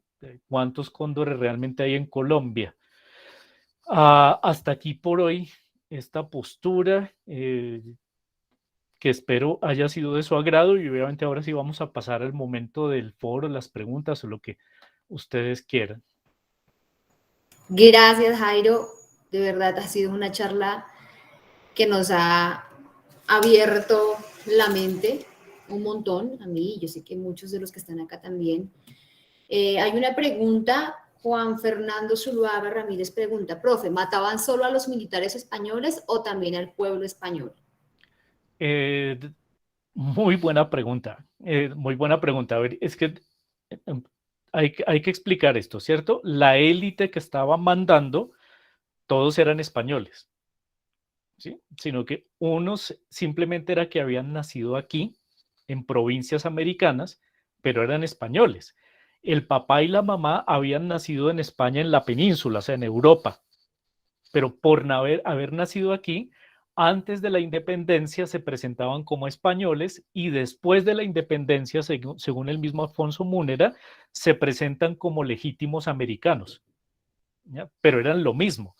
Entonces, ¿quiénes hacían parte de los ejércitos? Las castas menores, que eran legado de la colonia española, de la estratificación social española, que eran los blancos, en segundo lugar los mestizos, en tercero los indígenas y de último los afrodescendientes. Entonces, si se metían al ejército con el permiso oficial para matar españoles, ¿qué quiere decir esto? Es que eran realistas, no es que fueran españoles, porque eran los mismos, sino que un ejército se llamaban patriotas, que después de 1810 se denominan americanos, y otro ejército se llaman realistas, que es el que mandan desde Europa para reconquistar las antiguas colonias. Entonces, el permiso oficial era para matar realistas, que casualmente eran españoles también, sí, o sea, pero también habían realistas que habían nacido aquí en América. Sí, había gente, por ejemplo, Santa Marta se considera un bastión realista. Santa Marta no estuvo de acuerdo con las ideas de aquí locales y se supone fue un gran bastión realista. Riohacha fue otro sitio que se consideró bastión realista. Ellos se unieron finalmente porque les tocó. En Cartagena sí la revolución fue muy notoria y en Cartagena, según demostró Alfonso Múnera, participaron afrodescendientes, o sea, negros como tal, indígenas, pero la revolución también fue protagonizada por la élite blanca, por los mismos españoles. No sé si con esto le respondí al chico. Yo creo que sí. Profesor, yo Bueno, tengo Luis una. Miguel tiene la mano alzada, Luis Miguel. Buenos días.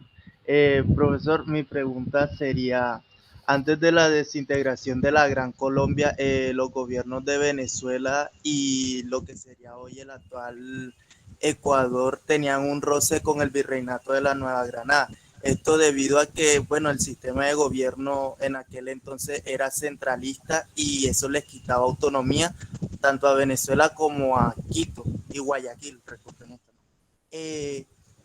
Más que todo, si no estoy mal, en la Capitanía General de Venezuela, el que estaba a cargo de este territorio era eh, José Antonio Páez. José Antonio Páez. Él tenía unos roces con Francisco de Paula Santander. Algunos proponían de que la Gran Colombia fuera un estado federal y no centralista. Mi pregunta sería aquí que si la Gran Colombia fuera un estado federal, esto no llevaría a la desintegración, o sea, no se hubiera desintegrado y se estuviera conservando hasta el día de hoy, o no. Magnífica pregunta, Luis Miguel, muy bien. Y excelente el aporte, además. Te cuento, en la Carta Jamaica y cuando se celebra la convención en Panamá se celebra una de las famosas convenciones en las cuales Bolívar propone, o sea, el ideal bolivariano original, te lo comento, es una liga de naciones latinoamericanas y él lo escribe así, lo describe así en el siglo XIX. Bolívar plantea una liga de naciones latinoamericanas, eh, no federadas, sino liga de naciones, que se agrupen al igual que se han agrupado los estados en el norte del continente. Esto escrito por Bolívar. Se anticipa, Bolívar dice, si no nos unimos en términos comerciales, esta potencia del norte, tarde o temprano, nos va a arrasar. Y la única defensa que tenemos en términos nacionales es que seamos una liga de naciones, pero él hablaba era de naciones comerciales y federadas. ¿Sí? En esa liga de naciones hubiese sido el sueño bolivariano llevado al máximo, es decir, no países separados, sino estados unidos por comercio, por normas similares y demás. Por lo otro, tu aporte ha sido estupendo. O sea, sí, tienes toda la razón. El poder centralizado en Bogotá causó todos los disgustos del mundo, no solo con la élite de Caracas y de Quito, sino interno, o sea, interno, especialmente con la élite de Cartagena. Ese gobierno centralizado siempre causó muchos disgustos hasta que finalmente pues se ratificó ya después de las guerras y demás, no hubo que otra porque lo ratificó curiosamente un presidente cartagenero, Rafael Núñez, en redacta la constitución del 86, centralista, ¿no? Y ahí se acaban los Estados Unidos de Colombia. Habría que revisar un poco en los biógrafos y en los entendidos de la política de la regeneración, el por qué era tan importante para la élite de ese momento que volviéramos al modelo centralista. E incluso, otra cosa que te cuento, En la Constitución del 19, en la que redactó Santander, se hablaba de una ciudad en homenaje a Simón Bolívar, una ciudad bolivariana, que iba a ser la capital de la Gran Colombia, y el decreto en la Constitución así lo dice, era una ciudad que podía trasladarse geográficamente, esa capital podría rotar en dependencia de qué necesidades había que atender. Si eso se hubiera permitido, posiblemente esos disgustos de las élites se hubieran atenuado también. Sí, bueno, no sé si te respondí completa la pregunta o si te generó otra inquietud. No, profesor, entendí muy bien. Ok. Red Bush, Providencia Isla. Tiene alzada la mano. Red, un saludo desde Bogotá, que sé que está en Providencia. Bueno, esperemos a ver qué dice. Hola, hola. Hola, Hola, ¿me Red. escuchan? Sí, fuerte y claro. Hola, profe. Muy buenos días, profesor y todos. Espero que estén muy bien. Qué alegría poder compartir estos espacios con usted, profe, y aprender tanto. Bueno, profe, pues, bueno, yo quiero hacer pues sí tengo como una duda, bueno, miles de dudas, porque estos temas causan miles de dudas y son temas de nunca parar, de nunca terminar, ¿cierto? Pero sí me causa curiosidad como algo y es como una inquietud, pregunta, y a la vez es como también como un aporte y una sugerencia como a la historia y a los agentes históricos de todo el país, ¿no? Bueno, yo soy raizal, yo pertenezco a la comunidad étnica raizal, soy de Providencia Isla, San Andrés, y viendo todo este proceso independista, toda la historia de Colombia, pues me doy cuenta que muchas veces, a veces no se cuenta también como ese proceso o como ese aporte o más bien participación que tuvo como también como la isla o personajes del archipiélago en todo eso, ¿cierto? Yo creo que es una época en donde las islas tienen que ser más visibilizadas por el país y por el mundo. Acá hay un archipiélago que existe, un archipiélago en donde como parte de este país, pues tienen que empezar a sentirlo más suyo también, identificarse con nuestra cultura, con nuestra idiosincrasia, es decir, Colombia es cumbia, pero Colombia también es calipso y mento y chatiz. Colombia es tiple, pero Colombia también es la mandolina de San Andrés y Providencia. ¿Sí? Colombia tiene su historia, es Simón Bolívar, pero Colombia también es Philip Pickman Livingstone, nuestro libertador, quien abolió la esclavitud en el archipiélago, ¿cierto? Entonces, y tenemos personajes de nuestra cultura, de nuestra historia cultural, como Henry Morgan, Luis Aury, Cosarios, que también en cuanto a Luis Aury, que falleció creo que a los 33 años en San Andrés, Luis Aury colaboró en ese proceso independista desde no recuerdo si es desde la Nueva Granada o la Gran Colombia, y entonces yo creo que hay que como comenzar a darle al archipiélago como un espacio dentro de la historia cultural del país, por decirlo así, ¿cierto? Y que toda Colombia sepa, sí, en los espacios académicos y en el salón de clase, por eso yo digo, sí, es importante que el niño raizal sepa quién fue Simón Bolívar, pero también es importante que sepa quién fue Philip Pickman, Es importante que sepa la historia y la venida de la Iglesia Católica a la isla, pero también es importante que sepa quién fueron los primeros ingleses puritanos que trajeron la religión bautista acá, ¿sí? Y todas estas cosas que son como que importantes y bueno, y que merecen un espacio dentro de la historia y la cultura política. Gracias, profe. Red, fantástico ese aporte, maravilloso. Quisiera contarte algo, Red.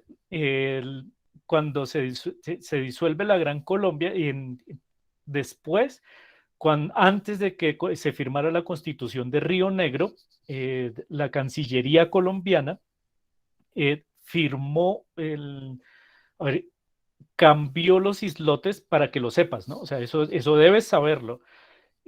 Como les indiqué, nosotros teníamos buena parte de la costa de Nicaragua, era parte de Colombia, estaba en el mapa. Antes de que Panamá se separara, esas islas que estaban tanto en el Pacífico como en el Atlántico, ojo, esos islotes que estaban allí, y lo encuentras tú también en la historiografía de cómo se firma la Constitución Federada a mitad del 19, resulta que la Cancillería desde Bogotá, que ese era el problema del centralismo, desde Bogotá les pareció que esas islas no se podían administrar, no había recurso, y todas las islas que estaban frente a Nicaragua y frente a Panamá, la Cancillería de Bogotá, no voy a decir el apellido porque de pronto de la Cancillería ya una vez me llamaron a hacerme el reclamo, pero sí es un bisabuelo de un político actual. A cambio de esas islas, necesitaba conseguir 6 firmas, 6, para que cursara la Constitución de Río Negro. Y cambiaron las islas del Atlántico colombiano, las cambiaron por 6 firmas, porque aquí en Bogotá les parecía que eran territorios muy lejanos, que no eran necesarios y que además decían, pero ¿y con eso qué hacemos? Todos esos territorios abandonados, inhóspitos, que no nos interesan, pues los cambiamos por 6 firmas para que curse la Constitución federalista. De suerte, de pura suerte, te cuento, cuando hicimos el trabajo historiográfico de archivo, de suerte, no cayeron ahí San Andrés y Providencia porque en esos momentos no estaban en el mapa, o sea, es decir, no aparecían, no, en serio, los mapas hechos por las personas inteligentes, San Andrés y Providencia todavía no estaban en los mapas debidamente calculados frente a las costas de Nicaragua, estaban todavía casi frente a las costas de Cartagena. Es decir, fue una cuestión de casualidad, también no se perdieron San Andrés y Providencia. Y todo fue por un capricho de la élite en Bogotá, para conseguir 6 firmas y volvernos Estados Unidos de Colombia. Después, en el laudo que tuvimos con Nicaragua por fronteras, el laudo lo ganó Nicaragua. Ellos lo ganaron. El laudo es un problema jurídico que por los mapas en el siglo XIX, a final del XIX, lo ganó Nicaragua, y toda esa bahía, que eran playas, todas estas costas, que para la élite de Bogotá eran territorios inservibles, pues era casi nada, las costas de Nicaragua en el Atlántico, en el Mar Caribe. Y Nicaragua sí hizo su reclamo y nos ganó el laudo. Después, cuando Panamá se separa en 1903, perdimos no solamente Panamá, también todas las islas que estaban frente a, es decir, la gran cantidad de territorio insular que se perdió fue por un capricho de la élite para que cursara una constitución. En eso también quisiera explicarte un poco el por qué ha existido esa indiferencia, ese abandono, que hasta el día de hoy, pues según te he entendido, se siente, ¿no? Se siente una indiferencia amplia por parte de la nación. Vale, profe. Muchas gracias. Y perdona, yo te cierro otro dato de interés. Mira, en el viaje de Colón, en el cuarto, creo que no fue en el tercero, cuando Colón aprende a fumar tabaco, él apunta que es cuando pasa cerca a Catalina y Providencia, ve a dos indígenas absorbiendo humo de una hoja envuelta y lo sube, les pregunta y aprende a fumar. O sea, parece que él lo aprendió fue en su paso frente al sitio donde tú estás. ¡Qué bueno! ¿Mm? Sí, profe, y pues bueno, muchas gracias, profe, y eso, pues sí, lo que dices, profe, es muy cierto, porque yo lo viví en carne propia una vez, profe, en una cátedra de Derecho Constitucional, cuando en algún tiempo estudiaba Derecho en Bogotá. Tuve un profesor que yo recuerdo ese día como si fuera ayer, eso es un trauma para mí.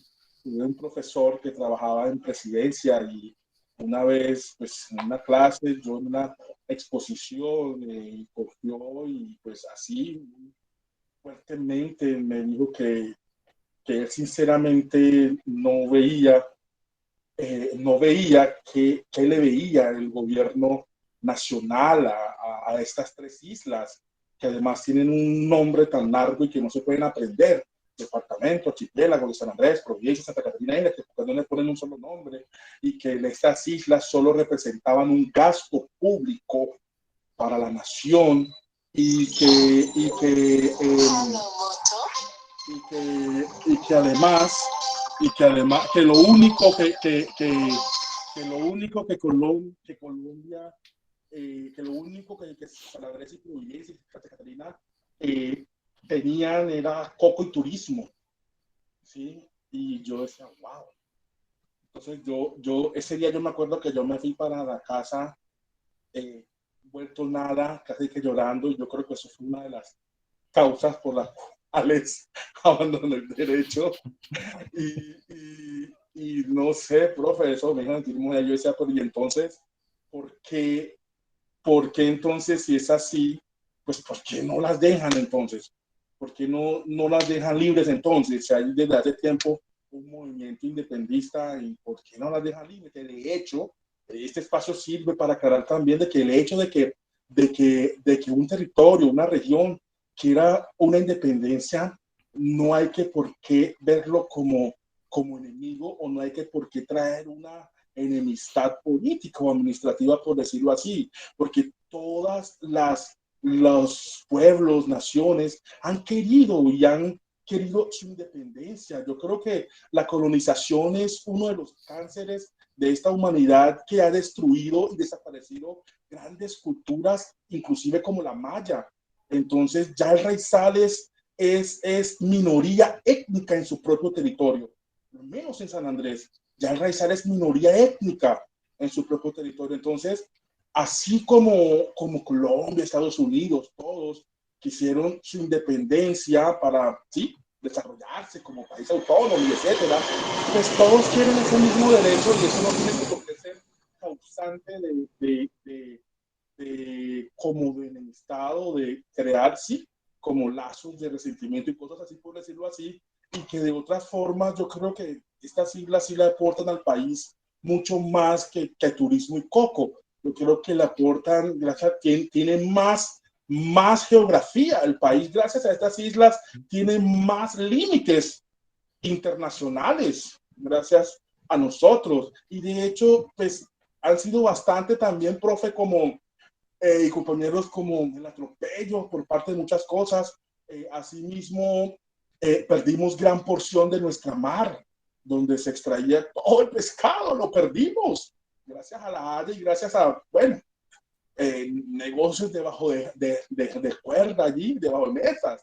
También de igual manera estamos perdiendo nuestro aire, porque Panamá cobra por el uso del espacio aéreo de nuestro archipiélago, porque supuestamente Colombia no tiene los aparatos y dispositivos para brindar esa seguridad aérea a las compañías aeronáuticas o a las aerolíneas. Entonces, Panamá usurpa nuestro espacio aéreo, ¿sí? Y yo digo, pero ¿qué es lo que pasa? Gracias, profe. Yo hablo mucho, Disculpe. Bienvenido tu aporte, Red, bienvenido y muy pertinente, porque aquí hay muchos que estamos aprendiendo mucho de lo que deberíamos estar aprendiendo. Gracias, Red, gracias. Gracias, profe. Gracias, Red, gracias, Jairo.